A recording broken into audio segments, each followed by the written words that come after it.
Всем привет! Я Таня, рада видеть вас у себя на канале. Со своими подписчиками я должна была встретиться 31 декабря, но все пошло не по плану, и вот только в феврале я наконец-то села снимать видео. Подкачало меня здоровье и, в общем, всю мою семью, поэтому январь был у нас такой месяц лежания на диванах. Поэтому я, наверное, сейчас в начале ролика пущу маленькие вставочки из того, что я снимала для новогоднего влога.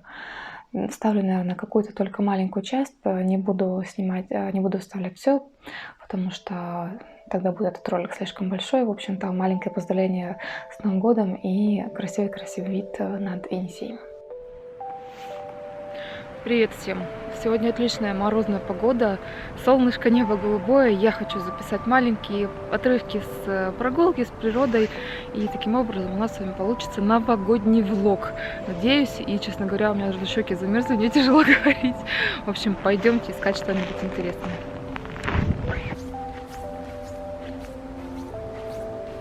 Смотрите, в какое мы елочное царство пришли.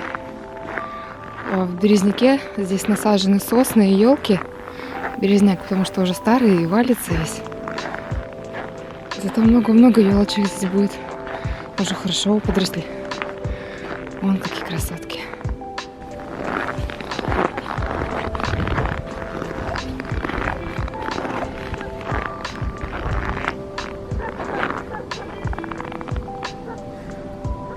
Ух, аж дышать сложно. Так красиво.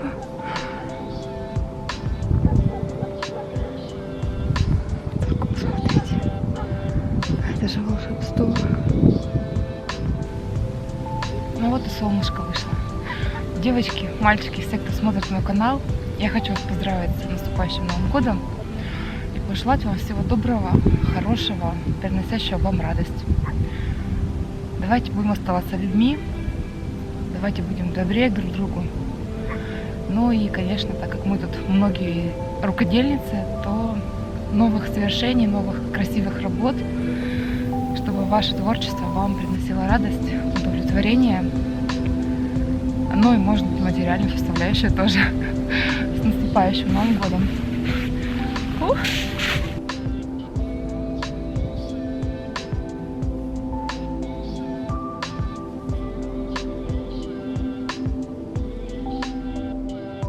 Возвращаемся.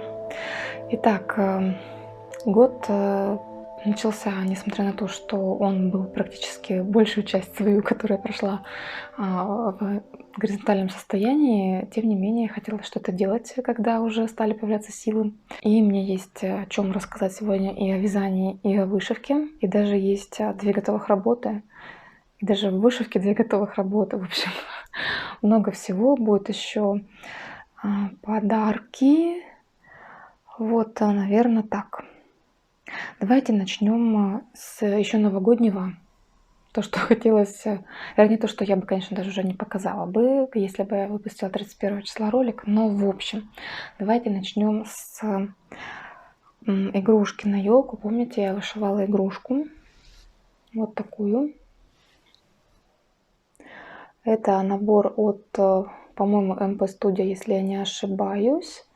Я подпишу точно название или артикул на экране. Это двухсторонний шар, это вышивка на пластиковой канве. Здесь нитки насмоленные и есть бисер. Я сшила, как и заявлено в маленьком там буклете, который, кстати, не очень-то много там содержит какого-то описания, как работать. Сшила через край ниткой белой в 3 сложения, по-моему. И самое интересное, что мне еле-еле хватило именно белой нитки из набора. Купила золотой шнурок и туда внутрь его пришила. Таким образом у меня получился шарик. Что хочу сказать по этому набору.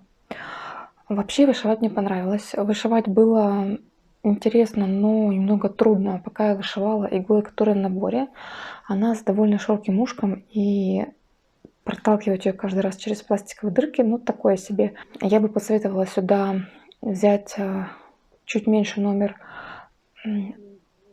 иголки, и тогда будет легче вышивать. Но тут другой момент возникает, что как бы ты проталкиваешь, и иголка меньше, получается, дырочки в пластике, она может вываливаться. То есть, ну, надо ловить, либо проталкивать, либо постоянно ловить иголку.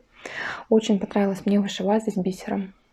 Прям так волшебно он смотрится. Я оставила его на самый конец, напоследок. И да, сейчас думаю, а мне кажется, я про нее вам рассказывала или не рассказывала. Я уже не помню, но, в общем, если я по второй раз рассказала, вы мне простите.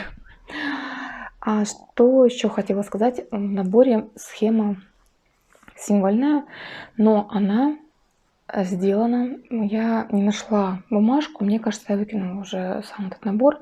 На схеме фон серый, то есть не белый фон и черные какие-то значки, а фон серый. Есть местами, где серый это просто цвет, а есть где более светло-серый это вот просто закрашенная схема таким образом, я не знаю. И поэтому, когда я зачеркиваю все карандашом, вот это вот серое на сером было, ну, такое себе, поэтому приходилось сильно черкать карандашиком. Вот, так что такая готовая работа. На елочке она у нас висела. Очень довольна. Думаю, что к следующему Новому году тоже вышью какую-то игрушку. Процесс, в общем, классный. У меня было небольшое какое-то предубеждение насчет вышивки на конве. Мне пластиковой. Мне казалось, что это как-то ну, слишком пластиково. Я так только могу характеризовать. И не будет какой-то живости, что ли, в этой игрушке, теплоты. Но на самом деле здесь пластик весь зашит. И даже несмотря, что по краю, ну, попробуем, давайте, по краю, ну, можно сказать, что видны вот эти кусочки пластика, все равно выглядит здорово. Нету какой-то такой ненастоящести, короче, очень классная игрушка. Мы с дочкой придумали такую традицию, что у нас будет каждый год на елку появляться новая игрушка, причем стеклянная. У меня прямо желание стеклянных игрушек. Я, по-моему, в прошлом году отобрала у мамы 2 игрушки из еще своего детства, из таких советских игрушек. Остальные оставила у нее. Я очень балдею от игрушек, которые именно сосульки. У нас были, по-моему, 2 цветов сосульки, белая и золотая, когда они небольшие такие сосульчики, такие витые, тоненькие к концу, очень такие тоненькие, заужающиеся. Я от них просто обалдела, но домой взяла другую. Вот, и у меня даже был такой момент, что я искала по Авито, кто продает старые советские игрушки, вот найти бы такие вот сосульки. Потом меня маленько отпустило, но вся вот это вот, все это искание игрушек даром не прошло, не вылилось. Ну, в общем, первое, это было куплено у меня еще, по-моему, 30 числа. Да, 30 декабря у меня был очень активный день. Я съездила куда-то по делам, в город ездила в самые пробки, все было удачно. И как раз забежала в тот магазин, в который мы хотели вместе с Евой сходить, но не получалось, и я зашла одна. Мы в прошлом году там брали игрушку, и в этом году тоже взяла там игрушечку, вот такую.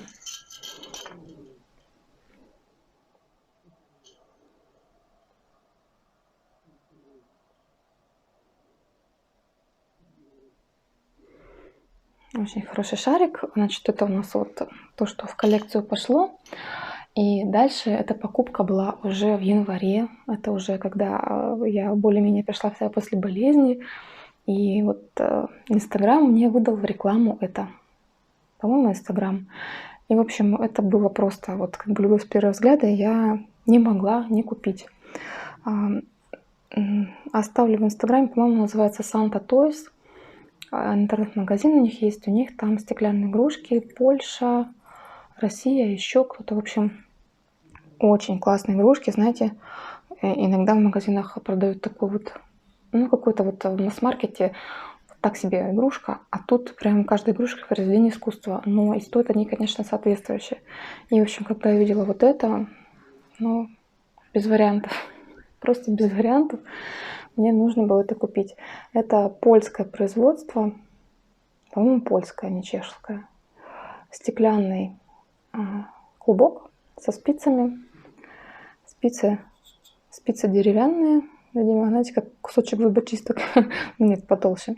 Вот, униколор написано, 100% шерсть. Вот такая вот хорошая, красивая игрушечка. В общем, я была влюблена, сражена, и, в общем-то, это была вот прям очень сильная спонтанная покупка, но которой я не жалею. Вот. Я, кстати, в Инстаграм делилась, так что, может быть, если вы видели, короче, если кто купил, интересно, кто же, какие ваши впечатления от игрушки, мне очень нравится. Она маленько с блестяшками, поэтому чуть-чуть, когда трогаешь, остается на руках.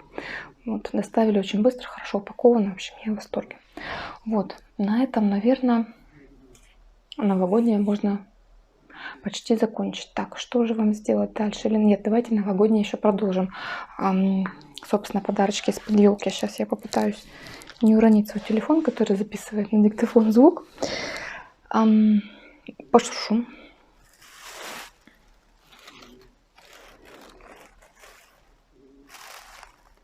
Сейчас покажу все отдельно.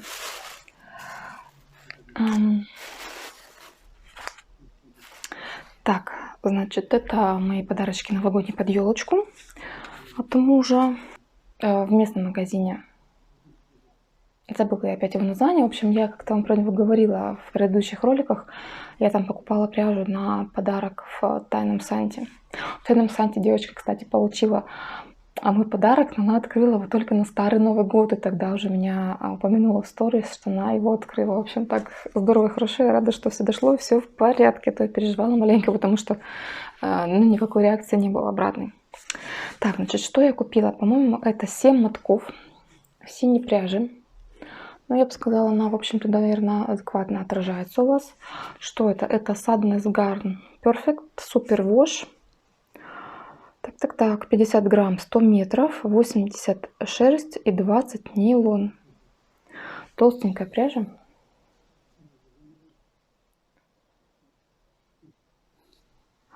Я хотела бы связать Еве кардиган в школу, как раз темно-синий, какой-то, может быть, даже, опять же, без застежек, и, скорее всего, такой укороченный, не очень длинный, чтобы была возможность накинуть.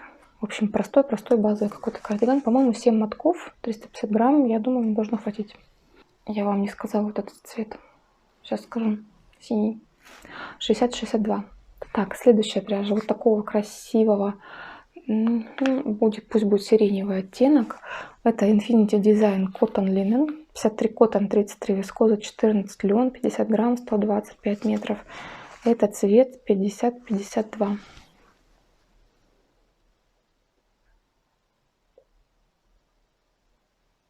Очень интересные скрутки. Ниточка из 3 нитей, и они так интересно между собой переплетены не косичкой, а как будто цепочкой. Так, сейчас не скажу, сколько мотков, но, в общем, я надеюсь, что это не хватит на что-то летнее, какой-то топ с коротким, вероятно, рукавом, вот что-то такое. Это я себе взяла. Мягенькая, приятная пряжа. И потом у меня был куплен вот такой комплект в необычных для меня цветах, я бы сказала, да. Я хочу добраться уже наконец. По-моему, у меня висит в купленных описание шали от Стивена Веста. Ставлю где-то картиночку. Не помню, сколько там конкретно цветов, но я думаю, мне 4 вполне должно хватить. Первое, это Lana Grossa Melon White Tweed, носочная пряжа. У нас 100 граммовая, 420 метров, 80 шерсть, 20 полиамид. Она не чисто белая, она скорее какая-то молочная. И крапушки коричневые, желтые, черные. Дальше у меня было вот таких 2 мотка. Это один артикул. Sadness Garn Alpaca Silk. Здесь у нас 30% Baby Alpaca, 70 Baby Alpaca, 30 Mulberry шелк. 50 грамм, 200 метров. Так, сейчас покажу. Оп.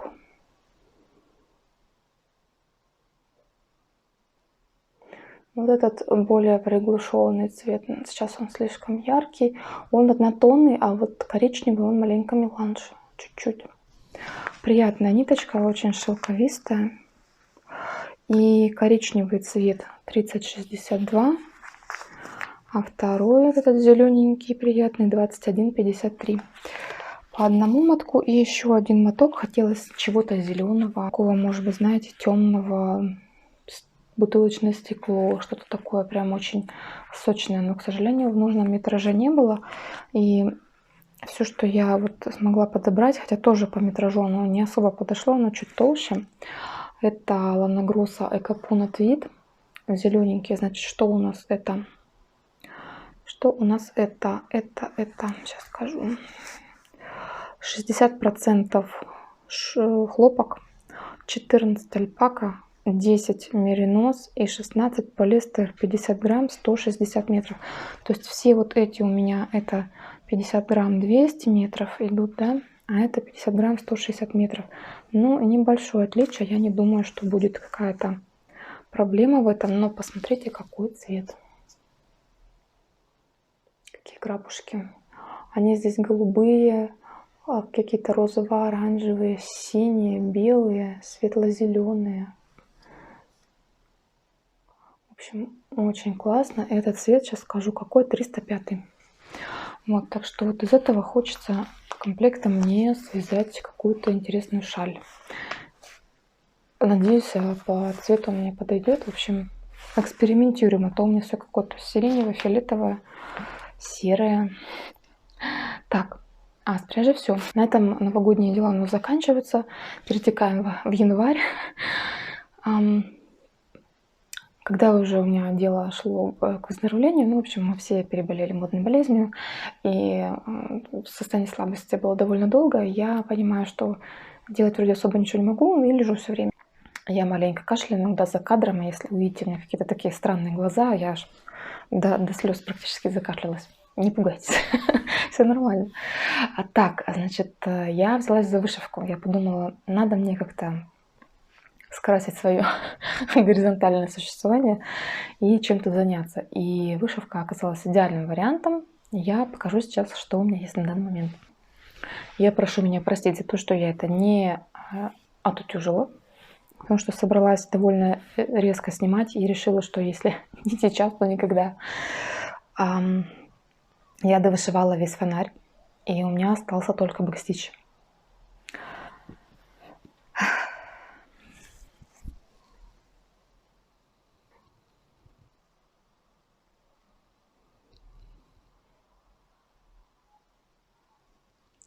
По-моему, он офигенный. Нелегко далось, особенно вот эти все синие места, потому что вышивала я, конечно, и иногда вечером уже при верхнем свете, при лампе, но так как здесь 32-й каунт, то, конечно, все это очень мелко, и пришлось попотеть. Скажу вам прикол. Значит, я вышиваю, у меня есть вот такая палетка, на которой нитки, и есть вот такая палетка, на которой иголки с одной стороны у меня значки и торчат иглы, а с другой стороны я еще раз перенесла нитки все сюда. Ну, в общем, у меня какая-то замороченная получилась ерунда, и тут нитки, там нитки. Ну, в общем, суть в чем. Вот как раз этот синий цвет, который у нас самый последний идет и который сливается затем с черным, да, его довольно много, видите? Потом он есть в блендах. Тут ведь практически все, что есть, вышиваешь, это все бленды. И у меня стал заканчиваться 11-й цвет, этот темный цвет, на моменте, когда я была почти на половине, чуть больше. То есть у меня была отшита вот эта часть, снизу тут ничего не было, и был вот где-то вот так кусочек. И у меня осталось 2 ниточки. Я думаю, как так? То есть мне еще много вышивать, как быть? И понятно, что ты не понимаешь какой-то номер цвета. Я знаю, что это гамма, но ехать подбирать, это подбирать куда? В Леонардо. В Леонардо я не могу ходить, потому что он в торговом центре. Надо где-то искать еще, куда я могу поехать. А вернее, я поехать никуда не могу, потому что я болею, лежу. Ну, в общем, думаю, дай-ка я напишу производителю, спрошу какой-то номер. Может, они подскажут, может, мне не только этой нитки не хватает. Короче, написала.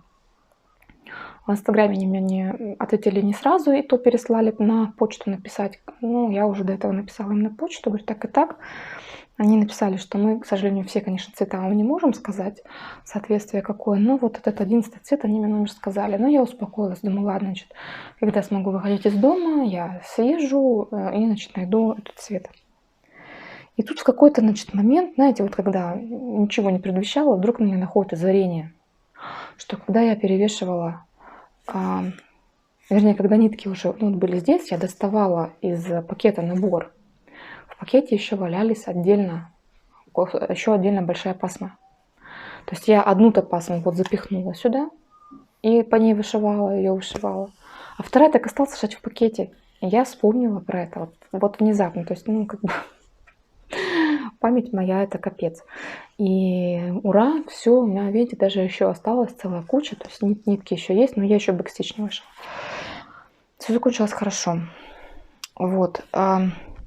Мелькнула в Инстаграм изнанка. Я вам тоже покажу. Это изнанка. Девочки, я вышиваю. Вот знаете, вот как вышиваю, так и вышиваю. Давайте еще ближе покажу. У меня нет какой-то цели сделать идеальную изнанку. Когда вот такие вот маленькие, видите, вот кусочек вышивается отдельно, вот с одной, с другой стороны это будет выглядеть вот так. Есть куча ниток, которые прячутся одна за другую. Я не могу прятать вот как там сквозь нити, протягиваешь, прячешь, что-то там отрезаешь. Не могу, может, пока еще время не пришло. Плюс я большую часть здесь вышила с полукрест в одном направлении. И, соответственно, у меня не полосочки вот такие, да, а еще и вот наклон пошел большой. И почему я так вышивала? Потому что особенно в светлом цвете была очень заметна разница в стежке, если ты его вышиваешь вниз или ты его прокалываешь иглу вверх. Вот если я делала снизу вверх, он получался кривой. Это нужно было каждый раз ниточку перекручивать, чтобы он сделался объемным. Он выходил очень закрученным и плоским стежок. А если я вышивала сверху вниз, то всегда стежки получались плотненькие, пухленькие.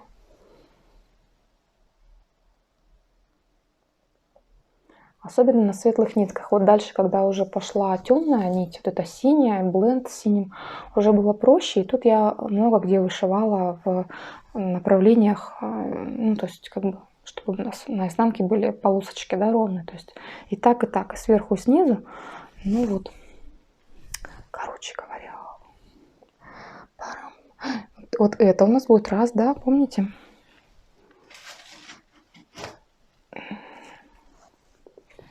Вот это будет 2. Это более дырявое, потому что здесь каунт 14, 28, а тут 32. Вот, раз, два, вышивки готовы. Ну, почти. Сейчас главное собраться на бэкстич. Там его тоже хорошо так. Выкладной нити там много. Я еще такое не делала. Буду смотреть. Так, дальше. Посмотрю свои подсказки. По вязанию. У меня были готовы варежки брату. Я их подарила перед Новым годом. Я, по-моему, показывала вам в процессе. Вставлю фотографию. Варежки из Лимы. Самые простые. Расход тоже подпишу, потому что не помню. Размером угадала. Все хорошо. Так, и дальше, что я вязала? Буквально это работа готовая с сегодняшнего дня. Вчера я ее начала. Я вчера достала весь свой свет, освободила весь свой стол и села наконец-то снимать мастер-класс. Это просто невероятное ощущение, когда ты снова вот этим занят, прям такой кайф. Прям я этого очень ждала, и мне этого очень не хватало. Помните, у меня были планы заняться этим гораздо раньше, но все пошло не по плану. Так, значит, что?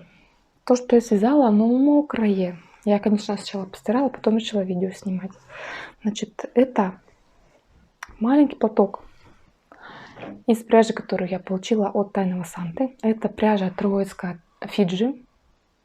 По-моему, 95 метров 50 грамм. Хлопок, меринос и акрил. Хлопковый шнурок, набитый мериносом и акрилом. Значит, парам-пам-пам.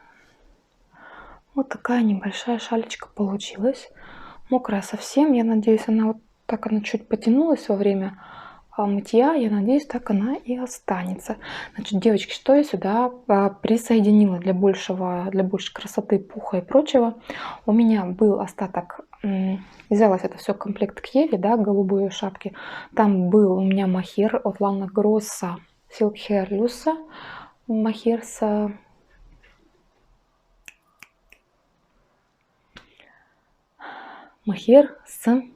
блестящей нитью. Как называется блестящая нить, Таня? С люрексом. Простите меня, пожалуйста. но его было 22 грамма всего, то есть даже не моток, и по метражу мне не хватало. То есть вот здесь там метраж у меня, допустим, вышел 190 метров, да, а там получалось метров на 10, по-моему, или на 5 меньше, ну, короче, чуть меньше. И еще я взяла одну ниточку в подмот, это Drops Lace в молочном цвете. У меня тоже еще осталось от вязания шали. И, в общем, вот так вот в 3 ниточки на спицах номер 6 я связала. Сейчас покажу вам полотно. Оп, да, вот отлично видно. Получился такой меланжик. Простая лицевая гладь. Посередине 3 петли прибавки из нижнего ряда. Красивые прибавочки, мне очень нравятся. И здесь по краю у меня лицевая, изнаночно-лицевая, как будто резиночка. И тоже прибавки. Вот, ну, в общем, это будет либо совсем маленький бактус такой, либо даже косыночка. Я почему-то говорю, косынка, может, на голову? Я говорю, ну, может, на голову. В общем, высохнет, посмотрим. Ушло все, то есть ушел весь мохер, и осталось чуть-чуть фиджи, вот этой вот голубенькой толстой пряжи. Я закрывала уже в половине шали, вместо мохера ниточки я сделала уже 2 Drops Lace, потому что не хватило. Дальше не стала уже вязать, там не хватало. В общем, вот такая шалька получается из 2 мотков фиджи. Пряжа вязать приятно. Из нее не кажется, что готов вылезать пух, но когда ты вяжешь, носу начинает чесаться. Я вообще к этому не склонна, но вот такой эффект есть. Мягкая, приятная. 1 узел попался в ней, и ну, лысых участков не нашла, хотя пишут, что бывает такое. Вот, в общем, и сделала отзыв небольшой по этой пряже, сняла, и мастер-класс сняла. Короче говоря, довольна собой, невероятно. Планы наполеоновские. Посмотрим, как получится. Я составила себе там планы, какие-то накидки, что хочу связать, что-то меня, какие-то вдохновляющие видео на ютубе, на тиктоке, в общем, везде-везде. И пересмотрю маленько свою стратегию ведения. Одну фишку подсмотрела, попробую сделать, посмотрим, как это скажется на количестве просмотров. Ну, в общем, да. На этом все. Я думаю, не буду сегодня вам рассказывать ни про фильмы, ни про сериалы, хотя их посмотрела какое-то количество за это время лежания-валения. Да, вдохновляющие покупки пряжи, вдохновляющая вышивка, которую, надеюсь, закончите и приступите к 3-й, да, помните мое трио, которое я должна закончить, я бы хотела в этом году закончить, да. В принципе, если как вот вышивать фонари, очень усердно каждый день, то месяца за 2, я думаю, можно вышить, ну, за 3. Ну, получается, с перерывами можно вышивать, конечно, год. Надо закончить, да, успеть за это время. Вот. Спасибо, что вы были это время со мной. Если понравилось, лайк, комментарий. Если впервые, подписка. Увидимся скоро в новых роликах. Все будет хорошо.